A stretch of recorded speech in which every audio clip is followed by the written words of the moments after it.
लेकिन मेरी जो दुख है, मैं तो आत्महत्या करने के लिए हम सभी मजबूर हैं, क्योंकि हमारी ज़मीनें 477/1 103 सड़क पर हैं, लेकिन छीन ली गई। बाग में मालियत लगा दिया गया, सारे पेड़ों को कटवाना पड़ रहा है। मेरी फाइल जो है 4 महीने पहले चंद्रप्रकाश मिश्रा जी को मैं दिया, तो फैलिया जो है हमारे गांव के एक महोदय जी हैं, उनके द्वारा बोरा में भरवा करके फेंक दिया गया। प्रसिद्ध दलाल के रूप में जो है समाज में घूमते हैं। ऐसे लोगों के द्वारा चक को जो बनाया गया है उसको निरस्त करके पुनः किसानों के सज्ञानता में चक का फिर से जो है प्रविष्ट करने का नियम बनाया जाए। और देखिए, इसी प्रकरण में हम सभी ग्रामवासी डीएम कार्यालय पे उपस्थित हैं कि हम लोगों की मांगें सुनी जाएं, हम लोगों के साथ न्याय हो, हमारी पैतृक ज़मीनें हमसे जबरन छीनी न जाएं।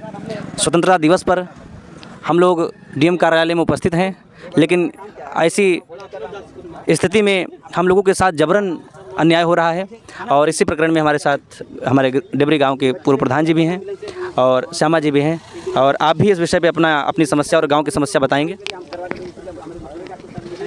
हम लोग आज जो है संत कबीर नगर डीएम ऑफिस पर गांव के सभी लोग काश्तकार आए हुए हैं, जो कि हमारे यहाँ चकबंदी चल रहा है। चकबंदी में सारे काश्तकार 90% पीड़ित हैं और 10% लोगों का जो दलाल पीड़ित के हैं, उन लोगों का जो है चक बढ़िया कटा हुआ है। बाकी सारे काश्तकार पीड़ित हैं और हम यही कहेंगे कि सारे काश्तकारों को न्याय मिले।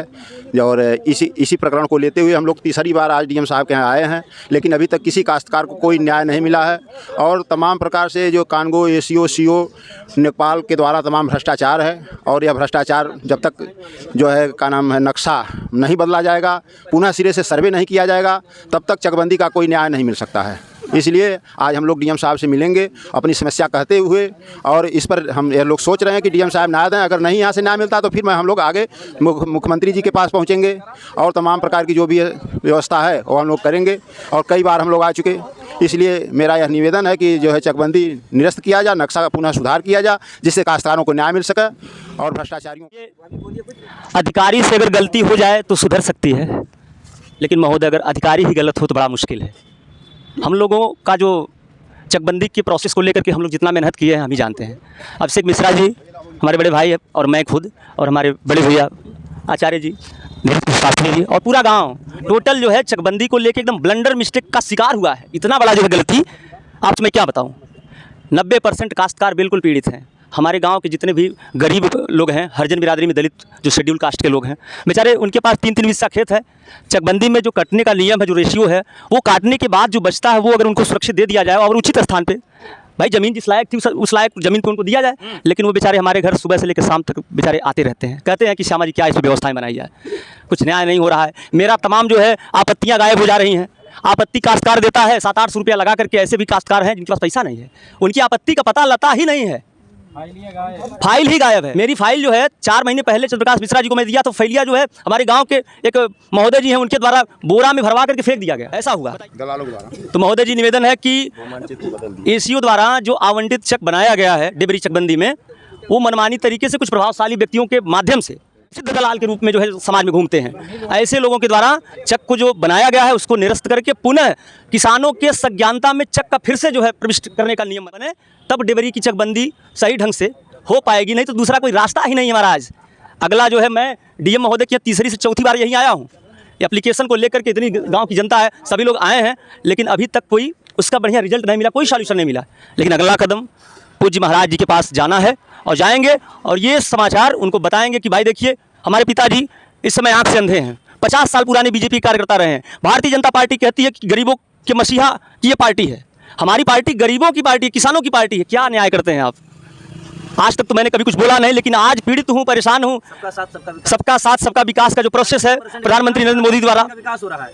कहाँ विकास हो रहा है बताइए? अपना खेत नहीं मिलने वाला है। मेरी ज़मीन कोई किसी दान में नहीं दिया है। वो ज़मीन जो है हमारी पैतृक भूमि है, वो मिलने वाली नहीं है। हमारी शुद्ध ज़मीन हटा करके बालू पे हमारे बाग में मालियत लगा दिया गया, सारे पेड़ों को कटवाना पड़ रहा है। हमारे गांव में 2-3 बागियां जो है कट के रद्द हो गई।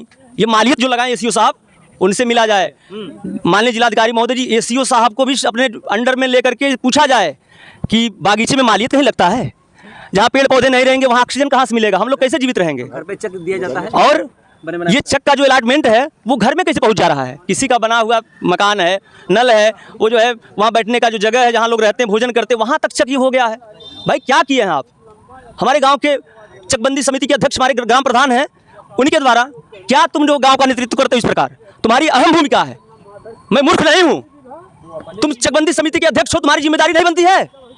चकबंदी में जो है आपसे मैं बताऊं कि 80% ग्राम प्रधान की जो है विवेचना चलती है। क्या नेतृत्व गांव का किए हैं आप? पूरा गांव जो है फूंक दिए हैं जितने भी काश्तकार। अरे तुम अपने बिरादरी के नहीं हो यार, क्या जातिवाद करते हो करके? सरकारी जमीन प्रभावशालियों का जो प्रकोप है वो मिटाएंगे। अगला कदम हमारे पूज्य महाराज जी का उनके तरफ पहुंचेगा और यही जितने भी किसान बंधु हैं सबको एक साथ ले जा करके वहाँ बताएंगे कि मैं बूथ प्रमुख हूँ। मैं 7 साल बूथ प्रमुख रहा हूँ बीजेपी से। हमारे पिताजी 50 साल के कार्यसेवक रहे हैं। होना चाहिए। इस प्रकार जो है प्रताड़ित किया जा रहा है हमको। अगर ऐसे ही न्याय नहीं मिला तो मैं बता दूं कि भारतीय जनता पार्टी से इस्तीफा देकर एकदम खत्म, कोई काम नहीं होगा। मैं अरविंद नाथ, ग्राम डेवरी, तहसील धनघटा और जनपद संत कबीर का ही निवासी हूँ। समस्या यह है कि यहाँ चकबंदी में बहुत उलटफेर किया गया है धन के बल पर और जिसको बोलते हैं संसाधन खर्च करके लोगों ने घूसखोरी करके और साथ साथ अपने प्रभावों का इस्तेमाल करके और करके ज़मीन जो है सड़क की ज़मीन को दूसरे की ज़मीन को अपना चक कटवा लिया और दूसरे को उठाकर नदी तालाब और बालू की जगह फेंक दिया है। हम मेरी ज़मीन खुद 478/1 की ज़मीन जगदीशपुर से यादव बंधुओं को दे दिया है। मेरी ज़मीन उठाकर फेंक दिया और 103 और कहाँ फेंक दिया और मुझे ज़मीन ही नहीं मिली और हालत ख़राब, मैं खेती बाड़ी नहीं कर पा रहा हूँ। 103 पर 21 बीसा दे दिया गया जबकि मेरे 8 बीसा था। वहाँ जो है रकबा ही नहीं है, कहाँ बांटेंगे? झूठे पैमाइश किए तो रकबा कैसे मिलेगा? उन्होंने अनावश्यक जो है वो घूस के बल पर देश की सत्यानाश कर रहे हैं। मैं तो इतनी दूर नहीं जा रहा, मैं तो आम आदमी हूँ, लेकिन मेरी जो दुख है, मैं तो आत्महत्या करने के लिए हम सभी मजबूर हैं क्योंकि हमारी ज़मीनें 478/1 103 सड़क पर हैं लेकिन छीन ली गई हैं। अब बताइए मैं कहाँ जाऊँ? ऐसे पूरे गांव की समस्या यही गांव की समस्या है और लोग अपनी बात बताएंगे। मैंने अपनी समस्या बता दिया, आप लोग नाराज मत होइए, मेरी समस्या है इसलिए बता रहा हूँ। निवेदन है कि बात आगे बढ़ाइए। मानचित्र बदलना बहुत जरूरी है, नहीं तो गांव में मार काट मच जाएगी भविष्य में आने वाले समय में। सर्वे करके जो पुनः सर्वे के हम चकबंदी कैंसिल करने के हित में नहीं है, लेकिन सर्वे करके जल्दी और मानचित्र नया बनाकर सबका बांट दिया जाए। बस लीजिए, कटौती होती है उससे भी ज़मीन कम पड़ गई है। दलालों के द्वारा सब काम कराया गया। इसमें हैं 4-5 दलाल हैं, मैं नहीं लेना चाहता हूं नाम, ये भाई लोग बताएंगे। गांव की स्थिति बहुत ख़राब है, सब ग्रामवासी दुखी हैं, मैं तो बहुत ही दुखी हूं। महोदय, हमारे गांव के एक दलित परिवार के सूर्यवंश जी हैं। महाराज जी, आपके साथ चकबंदी में किस प्रकार से कैसे क्या हुआ है, थोड़ा बताइए। चकबंदी में ये जो है बहुत गड़बड़ लोग किए हैं कि हमारा चक जो था रोड पर वहाँ से हटा करके ताल में भेज दिया गया। उसके बाद पूरे परिवार जो है हमारे दलित समाज के सब लोगों के साथ ऐसा किया गया। राम लवट है, इनके घर में भी चक बांध दिया गया और इधर राम वृक्ष है, उनके भी घर में चक बांध दिया गया। उसके बाद ये जो है लोग निकाले वहाँ हरिजन आबादी, उस पर एक ही व्यक्ति जो है कब्जा कर रहा है, उसका नाम है छोटे लाल। तो बताइए, ये सब अन्याय हो रही है। न्याय होने के लिए हम लोग यहाँ आए हैं, अन्याय होना चाहिए। क्या आपकी कुछ मनसा और है कि आप आखिर आप क्या चाहते हैं चकबंदी को लेकर? फिर से नक्शा बदल दिया जाए और उसके बाद जो है सबको घर पर पूछा जाए कि भाई नक्शा जो है किसान के सज्ञानता में रहे तो उसका चक बने, उससे पूछ करके चक बांधा जाए ताकि सबको जानकारी हो, जहाँ जिसका दिल करेगा वहाँ पर चक बांध दिया जाए। चाचा जी, आपके साथ चकबंदी में क्या समस्याएं हैं बताइए। हमारे समस्या ये है 391 हमारा नंबर है, उसमें 2 लोगों को अन्य लोगों को बैठा के उड़ाका में बैठा करके हमारा मकान को नाप दिए। अच्छा। और उसके हम उनसे कहें कि बताइए हमारे यही ज़मीन है और दूसरे को बैठा दे रहे हैं, हम दूसरे का मकान नाप करके हमारे मकान में दे रहे हैं। हम कैसे उसको कब्जा लेंगे? हम क्या खाएंगे, क्या जिएंगे? हमारे पास परिवार है, बच्चे हैं। आखिर चाचा जी क्या चाहते हैं? चकबंदी जैसे चल रही है ऐसे हो या फिर कुछ दूसरा रास्ता? नहीं, हम चाहते हैं कि चकबंदी निरस्त किया जाए, आया तो चकबंदी का नक्शा बदल दिया जाए, अब हो जाएगा, अन्याय दिया जाए। चलिए ठीक है।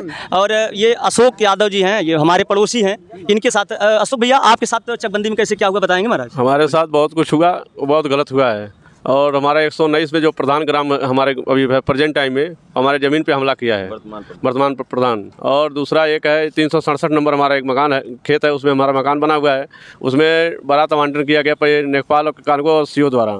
अच्छा, आपका चेक जो है ये पैतृक संपत्ति या फिर बैनामा लिए? नहीं, पैतृक संपत्ति है, काश्तकारी है। हाँ, तो प्राइमरी विद्यालय के सामने है? हाँ, प्राइमरी विद्यालय के सामने है। 119 नंबर है और दूसरा एक है 367 नंबर। आपका चेक जो है ग्राम प्रधान जी के मकान में कितना एयर गया है? 34 शेयर। अच्छा, 34 एयर। उसके बाद आबादी भी उसमें कटी है? हाँ, 25 शेयर। आपको कितना मिला है? 58 एयर मिला है। 58 एयर। टोटल 91 था? हाँ, टोटल जो है इनका चेक जो है 91 एयर का था, इनको केवल जो है 58 कितना 58 एयर केवल मिला है, बाकी 34 एयर चेक का कुछ पता नहीं है। और यानी इनके साथ विशेष धांधली हुई है बेचारे। और आपके ही खेत में बारात घर भी है क्या? सुनाई पड़ा। हाँ, 367 में है। अच्छा अच्छा, दूसरे नंबर में। आपका वो पैतृक संपत्ति पैतृक संपत्ति दोनों। यानी आप सभी ने पूछे जो है इस प्रकार का जो काम कोई पूछा गया नहीं, हमारे पास